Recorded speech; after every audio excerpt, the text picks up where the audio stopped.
నమస్తే, welcome to our channel. నేను మీ పద్మావతి. ఈరోజు మనతో పాటు ప్రముఖ ఆధ్యాత్మికవేత్త మరియు ఆస్ట్రాలజర్ బ్రహ్మశ్రీ సుభాష్ శర్మ గారు ఉన్నారు. మరి ఆయనతో మాట్లాడి అయితే మిథున రాశి వారికి ఉగాది నుంచి ఉగాది వరకు ఇటువంటి ఫలితాలు ఉండబోతున్నాయి అనేది తెలుసుకునే ప్రయత్నం చేద్దాం. మరి మీరు కూడా పూర్తిగా చూసేయండి, ఎక్కడ స్కిప్ చేయకుండా.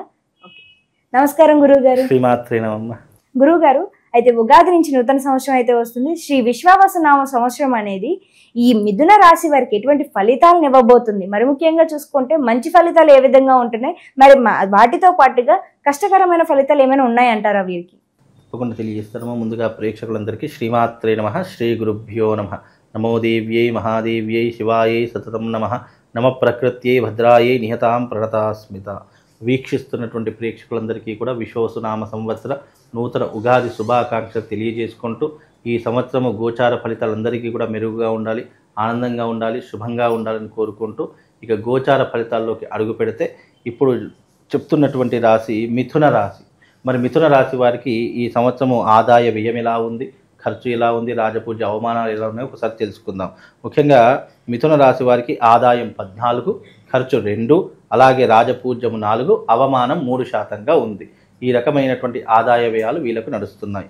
ఇక ముఖ్యంగా గోచార ఫలితాల్లోకి వెళితే గనక గోచార ఫలితాల్లో ముఖ్యంగా మిథున రాశి వారికి జన్మస్థానంలో గురు సంచారము, 10వ స్థానంలో శని సంచారము, రాహు కూడా 10వ స్థానంలో సంచరిస్తున్నాడు, కేతువు కూడా 4వ స్థానంలో సంచరిస్తున్నాడు. ఈ గ్రహ సంచారం వల్ల గోచార ఫలితాలు ఎలా ఉంటాయో మనం తెలుసుకుందాం. ముఖ్యంగా గురువు యొక్క స్థానము. ఎందుకంటే ప్రతి సంవత్సరము ఉగాది పంచాంగ శ్రవణం ఎందుకు తెలుసుకుంటామంటే గురువు యొక్క మార్పు వల్ల మన జీవితంలో చాలా మట్టుకు మార్పులు చేర్పులు అనేటటువంటివి జరుగుతాయి. గురువు యొక్క స్థానం ఒక్కటి మారడం చేత 12 రాశుల స్థానాలు కూడా మార్పు చెందేటటువంటి అవకాశము, ఫలితాలు కూడా మార్పు చెందేటటువంటి అవకాశం ఏర్పడుతుంది. కనుక ముఖ్యంగా మిథున రాశి వారికి జన్మస్థానంలో గురువు ఏర్పడడం వల్ల ఎలాంటి ఇబ్బందులు ఉంటాయో ఒకసారి చూసుకుందాం.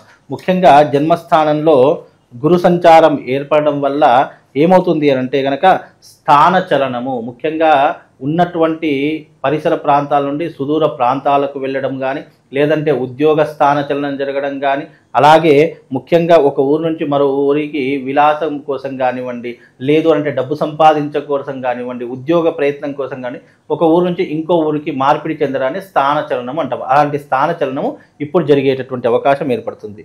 అలాగే ముఖ్యంగా ఈ యొక్క జన్మస్థానంలో గురు సంచారం ఏర్పడిన కారణం చేత వీళ్లకు స్వార్థపూరితమైనటువంటి బుద్ధి ఏర్పడుతూ ఉంటుంది, డబ్బుహీనత ఏర్పడుతూ ఉంటుంది, కుటుంబంలో గౌరవం తగ్గిపోయేటటువంటి అవకాశాలు ఏర్పడుతూ ఉంటాయి. ముఖ్యంగా వ్యర్థ సంచారం అంటే అనుకోకుండా ప్రయాణాలు చేసేటటువంటి అవకాశాలు ఏర్పడుతూ ఉంటాయి. అలాగే వీళ్ళకు మనశ్శాంతి అనేటటువంటిది కరువైపోతూ ఉంటుంది. ముఖ్యంగా జన్మస్థానంలో గురు సంచారం వల్ల మిథున రాశి వారికి ముఖ్యంగా ఏంటి అంటే కనుక ఉద్యోగ భంగము, ఆరోగ్య భంగము, అలాగే ఎదుటి వారితో అపరిమితమైనటువంటి ఇబ్బందులు, విపరీతమైనటువంటి ఆరోగ్య భంగం ఏర్పడేటటువంటి అవకాశాలు ఏర్పడుతూ ఉంటాయి. స్వజనులతో వైరం ఏర్పడేటటువంటి లక్షణాలు ఉంటూ ఉంటాయి. అలాగే డబ్బు కొరత అధికంగా ఏర్పడి అప్పులకు దారి తీసేటటువంటి అవకాశాలు కూడా ఏర్పడుతూ ఉంటాయి. కనుక ఇలాంటి ప్రమాదాలను కాస్త చూసుకొని ఈ యొక్క సంవత్సరం చాలా జాగ్రత్తగా ఉండేటటువంటి ప్రయత్నం ఏర్పరచుకోవాలి. ఎందుకంటే జన్మస్థానంలో గురు సంచారం అనేటటువంటిది ఆశ, వ్యామోహాన్ని కలిగిస్తూ ఉంటుంది, అత్యధికమైనటువంటి ఆశలు కలిగిస్తూ ఉంటుంది, చెయ్యనటువంటి తప్పులకు కూడా శిక్షను అనుభవించేలా చేస్తూ ఉంటుంది.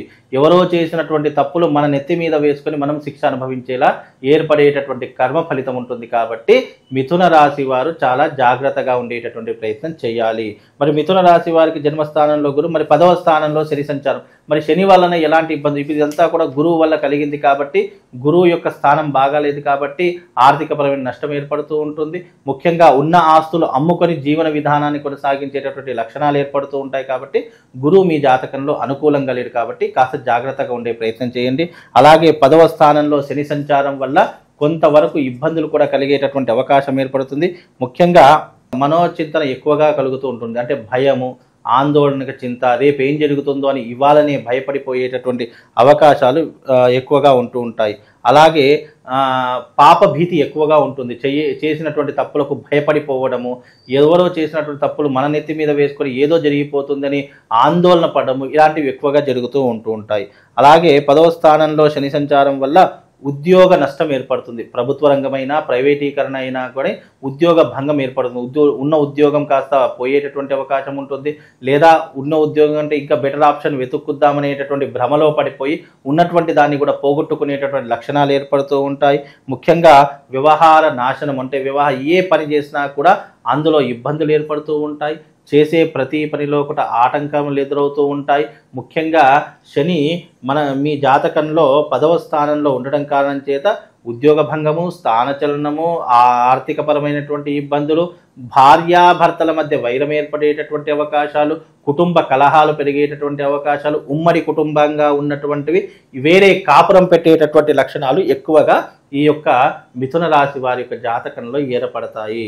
అలాగే రాహువు మీ జాతకంలో 10వ స్థానంలో సంచరించేటటువంటి కారణం చేత కొన్ని ఆరోగ్యపరమైనటువంటి ఇబ్బందులు కూడా వస్తూ ఉంటాయి.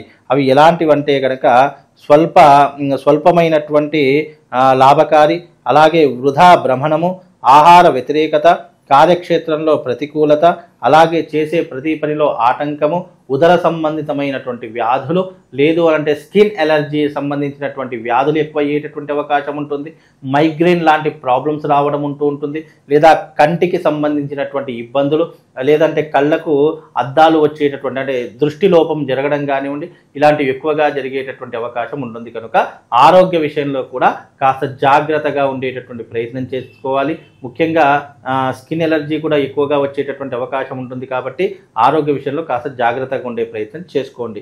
అలాగే కేతు 4వ స్థానంలో సంచరిస్తున్నాడు కాబట్టి కేతు 4వ స్థానంలో సంచరించడం వల్ల ఏమవుతుంది అని అంటే గనక ముఖ్యంగా ప్రమాదాలు ఎక్కువగా జరుగుతూ ఉంటాయి. అలాగే వివాహ ప్రయత్నాలు చేస్తారు కానీ ఫలించవు. అలాగే సుదూర ప్రయాణాలు చేద్దామంటారు కానీ ఏదో ఒక కార్య విఘ్నత కలిగి ఆగిపోయేటటువంటి లక్షణాలు ఉంటాయి. విదేశాలకు వెళదామనుకుంటారు, ఎన్ని ప్రయత్నాలు చేసినా కూడా కార్య సఫలీకృత దొరకదు. కనుక ఇన్ని విషయాల్లో మీకు ఇబ్బందులు ఉన్నాయి. కాబట్టి ఈ సంవత్సరము మిథున రాశి వారు కాస్త జాగ్రత్తగా ఉండేటటువంటి ప్రయత్నం చేసుకోండి. తద్వారా ఎంతో కొంత మీకు దైవానుగ్రహం కలగాలి. కాబట్టి యజ్ఞయాగాదులు కానివ్వండి, జపాది తపాది హోమాది క్రతువులు కానీ చేసుకునే ప్రయత్నం చేయండి. తద్వారా వాళ్ళకు శుభం లాభం కలుగుతుంది. గురువుగారు, మరి స్టాక్ మార్కెట్లు ఉంటాయి కదండి, కొంచెం వ్యాపారాలు చేయాలనుకున్నా కానీ లేకుంటే స్టాక్ మార్కెట్లో ఏమైనా పెట్టుబడులు పెట్టాలనుకున్నా కానీ వీరికి ఎటువంటి ఫలితం ఇస్తుందంటారు? ముఖ్యంగా ఇప్పుడున్నటువంటి సిచ్యువేషన్లో వాళ్ళు ఎలాంటి పెట్టుబడులు పెట్టకూడదని నా సలహా. ఎందుకంటే ఇప్పుడు జాతకం బాగాలేదు, గురువు బాగా లేడు, శని అనుకూలంగా లేడు, రాహు కూడా అనుకూలంగా లేడు, కేతువు కూడా అనుకూలంగా లేదు. అంటే సంవత్సర కాలంలో మనకు ఒక గ్రహమైన ప్లస్ పాయింట్లో ఉంటే మిగతా గ్రహాలు ఎంతో కొంత అనుకూలిస్తాయి. మనకు ఏ గ్రహం కూడా ప్లస్ పాయింట్లు లేదు, మనకు అనుకూలంగా లేదు అనుకున్నటువంటి సమయంలో మనం బంగారం ముట్టుకున్నా మట్టయిపోతుంది. కనుక ఈ సంవత్సరము కొంతవరకు వేచి ఉండడం చాలా మంచిది. అలాగే ఇప్పుడు షష్టగ్రహ కూటమి ఏర్పడుతుంది కాబట్టి ఈ షష్టగ్రహ కూటమి వెళ్ళిపోయేంత వరకు అంటే ఇప్పుడు వచ్చేటటువంటి మార్చ్, ఏప్రిల్, మేలో ఎంతో కొంత లాభం జరిగేటటువంటి అవకాశం ఉంటుంది. కనుక ఏదైనా పెట్టుబడులు పెట్టాలనుకుంటే మేలో పెట్టుబడులు పెట్టండి, లేదంటే ఆషాఢ మాసంలో పెట్టుబడులు పెట్టండి. అంటే జూలై అంటే మే జూలై ప్రాంతాల్లో మీరు పెట్టుబడులు పెట్టే ప్రయత్నం చేయండి. అప్పుడు మీకు ఎంతో కొంత లాభించేటటువంటి అవకాశం కూడా ఉంది. అది కూడా గోల్డ్ బిజినెస్ మీద పెట్టండి, స్టాక్ మార్కెట్ మీద పెట్టండి. లేదు అని అంటే కనుక వేరే మీకున్నటువంటి వృత్తి వ్యాపారంలో దేని మీదైనా పెట్టుబడులు పెట్టడం తప్ప అనవసరంగా మీకు తెలియనటువంటి వాటిలో పెట్టుబడులు మాత్రం పెట్టకండి. అందులోనూ ఇప్పుడున్నటువంటి ఈ యొక్క సిచ్యువేషన్లో గ్రహ సంచారం అంత యోగ్యంగా లేదు కాబట్టి జాగ్రత్తగా ఉండే ప్రయత్నాన్ని ఏర్పరచుకోండి. అయితే గురువు గారు, కాస్త ఈ మిథున రాశి వారికి చూసుకున్నట్టయితే కనుక మిశ్రమ ఫలితాలతో పాటుగా కొంచెం కష్టకరమైన ఫలితాలు కూడా కనిపిస్తున్నాయి. కాబట్టి ఎటువంటి పరిహారాలు చేసుకోవాలంటారు వీళ్ళు? ముఖ్యంగా మిథున రాశి వారికి ఇప్పుడున్నటువంటి సిచ్యువేషన్లో మెరుగైనటువంటి ఫలితాలు కనిపించడం లేదు. కాబట్టి రాబోయేటటువంటి 29వ తారీఖు అమావాస్య గ్రహణ సమయం. అది ఆ గ్రహణ సమయంలో అమావాస్య రోజున అరిష్ట నివారణ తంత్రయాగం జరుగుతుంది. అంటే జాతకం బాగా లేకపోతే అరిష్టములు అని అంటూ ఉంటాం. మన జీవితంలో ఏదైనా చెడు సంకేతాలు జరిగినా లేదా నెగిటివ్ ఇంపాక్ట్ జరిగినా, అబ్బా నీకేదో అరిష్టం తగిలిందిరా నాయన, నేను ఎత్తిమే శని కూర్చున్నారా నాయన అని ఇలా అనేక రకాలైన పదజాలాలు వాడుతూ ఉంటాం.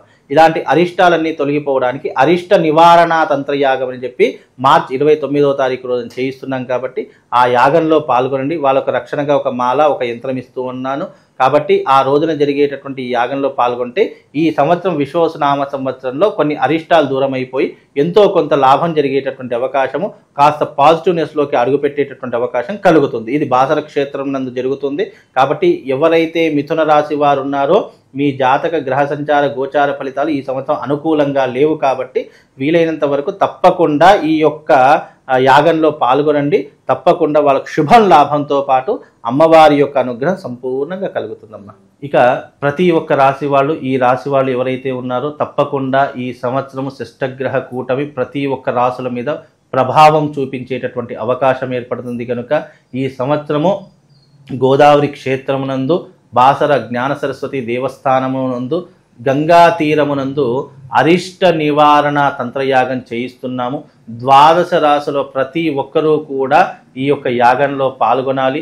రాబోయేటటువంటి షష్టగ్రహ కూటమి కొన్ని గ్రహాలకు, అలాగే గ్రహాలలో జరిగేటటువంటి వింతలకు, అలాగే మార్పులకు, ప్లానెటరీ పొజిషన్లో జరిగేటటువంటి కొన్ని గ్రహ సంచారం యొక్క మార్పు ప్రతి ఒక్క రాశి దాని మీద ప్రభావం చూయించేటటువంటి అవకాశం ఏర్పడుతుంది. కనుక ప్రతి ఒక్కరికి కూడా ఈ సంవత్సరం విశ్వావసునామ సంవత్సరము ఆనందంగా ఉండాలనుకున్నా, అలాగే చేసే వృత్తి వ్యాపారాదుల్లో లాభం చేకూరాలనుకున్నా ఈ సంవత్సరం జరిగేటటువంటి ఈ యొక్క అరిష్ట నివారణ తంత్ర యాగంలో పాల్గొనండి. ఈ యాగము తేదీ 29వ తారీఖు రోజున ఉదయం 10 గంటలకు బాసర క్షేత్రం నందు, గోదావరి క్షేత్రం నందు ఈ యాగము సామూహికంగా నిర్వహిస్తున్నాము.